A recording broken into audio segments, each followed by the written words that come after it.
چیزوں کے ساتھ، یعنی وہاں پر جو ہماری زندگی گزر رہی ہوگی، لہذا اس حیاتیاتی نظام کو، جنت کی حیات کو جو ابد تک رہے گی، ہمیشہ ہمیشہ رہے گی، تو لہذا جنت کے تمام تر انعامات ہمیشہ ہمیشہ کے ہوں گے، لیکن کائنات کا جو دنیاوی نظام کا قانون ہوگا وہ جنت کے اندر بھی اسی طرح سے پورے کا پورا ہوگا کہ وہاں بھی ہمیں سانس لینا ہے، وہاں بھی ہمیں پیاس لگے گی، ہم پانی پیئیں گے، چاہے ہم شہد استعمال کریں، چاہے ہم دودھ استعمال کریں، اور اسی طرح سے دیگر بھی نعمتیں جو کھانے کی ہوگی وہ بھی ہم استعمال کریں گے، وہ ہمارا جزء بدن بنے گی۔ صرف فرق اتنا ہوگا کہ وہاں غلاظت نہیں ہوگی، کیوں؟ کیونکہ ہر ایک نے اپنا حصہ لیا ہوگا، ہر ایک نے اپنے وجود کا جتنا اللہ نے اس کے لیے حصہ رکھا ہوگا، لہذا جتنا ہمارے اندر جائے گا وہ ہر ایک کا جزء بدن بن جائے گا، وہاں کوئی غلاظت اور ناپاکی نہیں ہوگی۔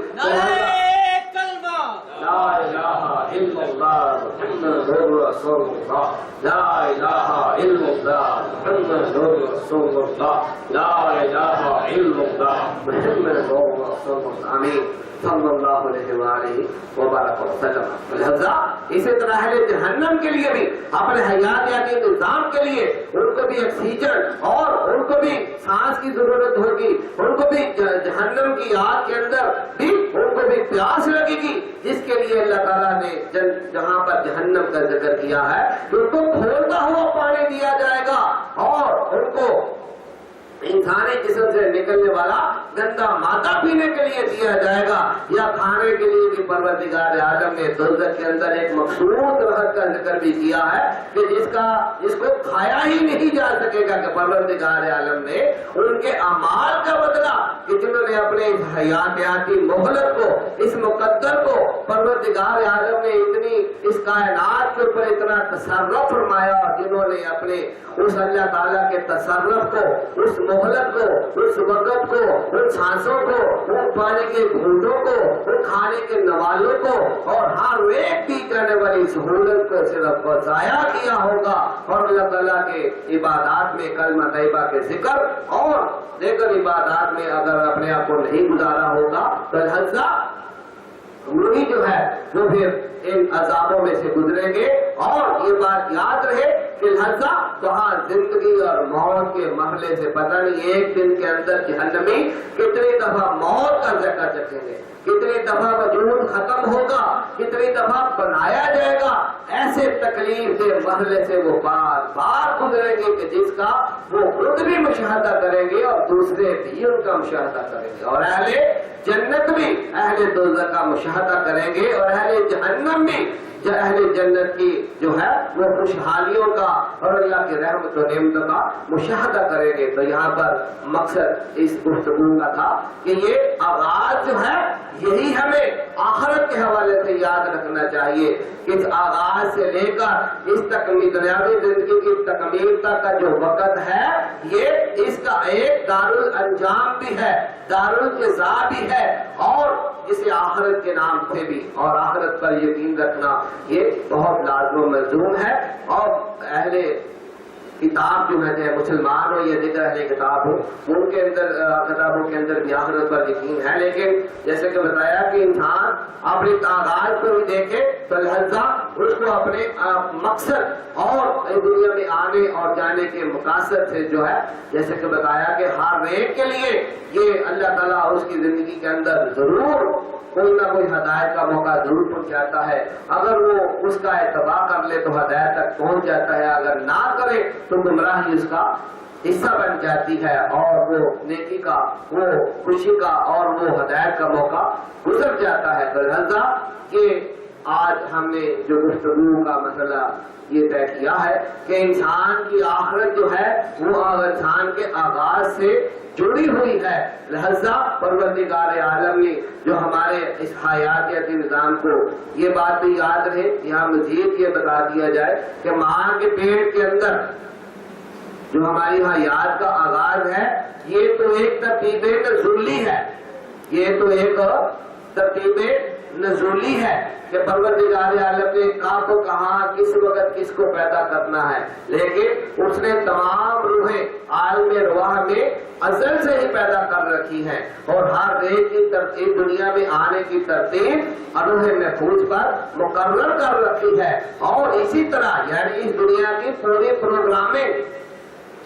پروردگار عالم، اس طرح کہ یہاں پر یہ بھی ذکر کر دیا جائے کہ یہ دنیا کی زندگی اللہ تعالیٰ کائنات کی زندگی نہیں یا کائنات کے مقاصد کو نہیں، بلکہ حیات دنیا، کہ یہ جو دنیا کی زندگی ہے یہ کھیل تماشا ہے، ایک پروگرام ہے۔ جیسے کہ میں نے فارمولے کے حوالے سے بات کی کہ سائنس کا بھی دور ہے، انجینئرنگ کا بھی دور ہے، کمپیوٹر کا بھی دور ہے، تو لہذا کہ جس طرح ہم کمپیوٹر کے اندر جو ہے ایک عام بچہ، ایک عام چھوٹا سا باشعور بچہ 5ویں 6ویں میں پڑھنے والا، وہ بھی اگر چاہے تو علم التقدیر کا عملی مشاہدہ اپنے کمپیوٹر گیم میں، ویڈیو گیم میں ہی کر سکتا ہے کہ ایک گیم اس کے لیے ایک پہلا پروگرام ہے کہ جس میں سے ایک رستہ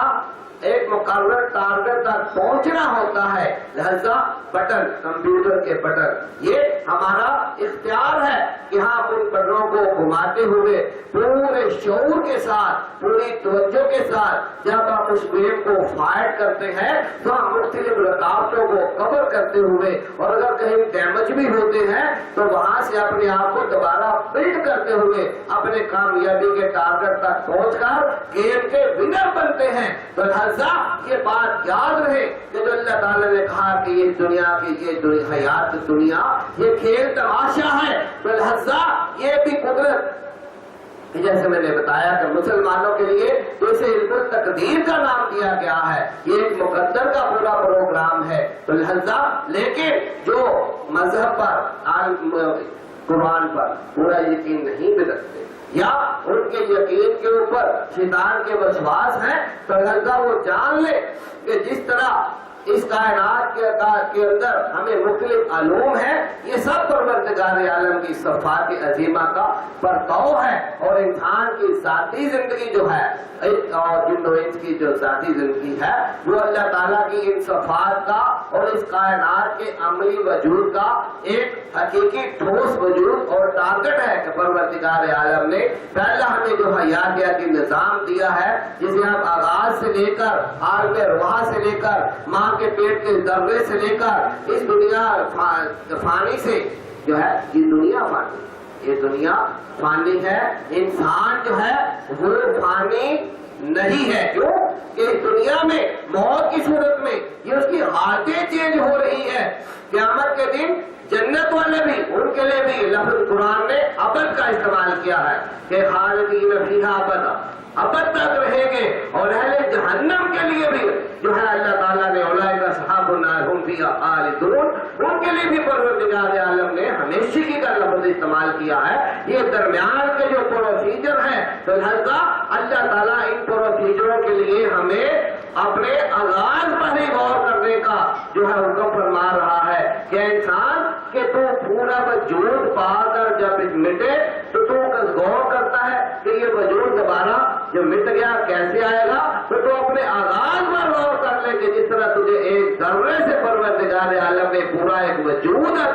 پہنچایا ہے، اسی طرح پروردگار عالم تیرے مٹے ہوئے وجود کو بھی یا تیرے مردہ وجود کو بھی اپنی جب حیات یعنی نور بخشے گا تو ہر ایک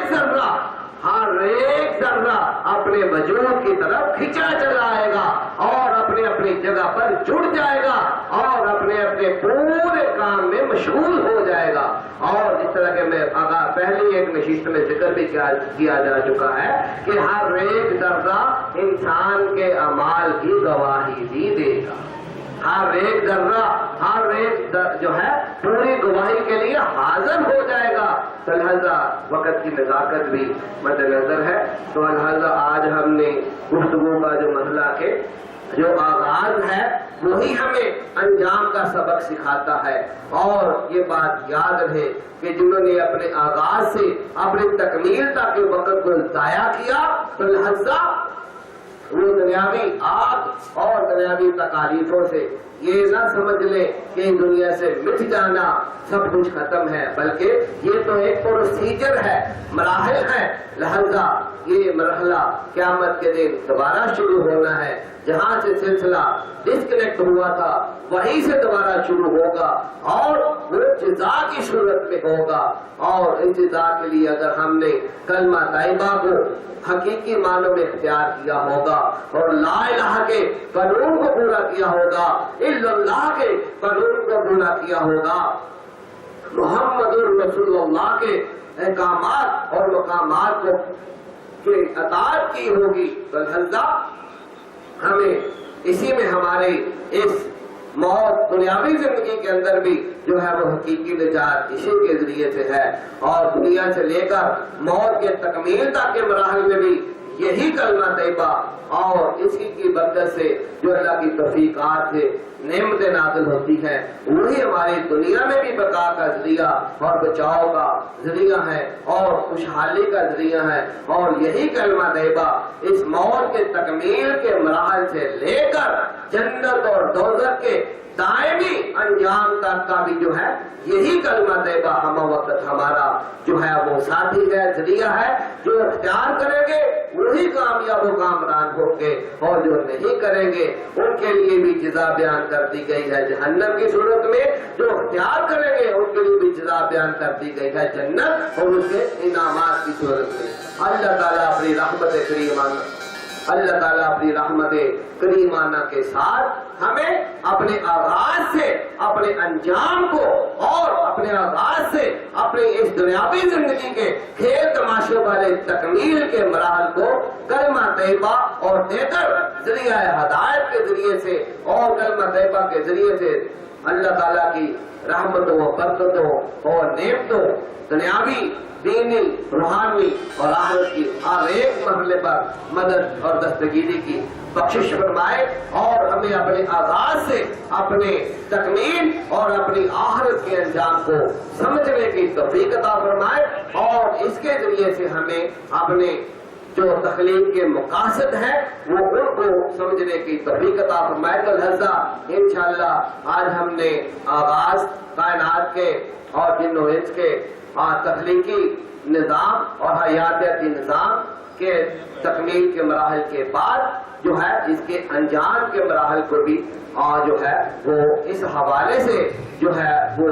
اس پر گفتگو کی ہے کہ اگر کوئی آخرت کسی کی سمجھ میں نہیں آتی تو وہ آخرت کو اپنے آغاز پر غور کرے تو وہ آخرت کو سمجھنے میں کامیاب ہو جائے گا. اللہ تعالیٰ جو کچھ کہا گیا اس میں جو بھی خیر ہے اس پر سمجھنے کی اور عمل کرنے کی توفیق عطا فرمائے اور جانے کا کوئی بھی اگر خطا ہے تو لہذا اس کے پناہ اور معافی کی رحمت نازل فرمائے. وما علینا الا البلاغ المبین.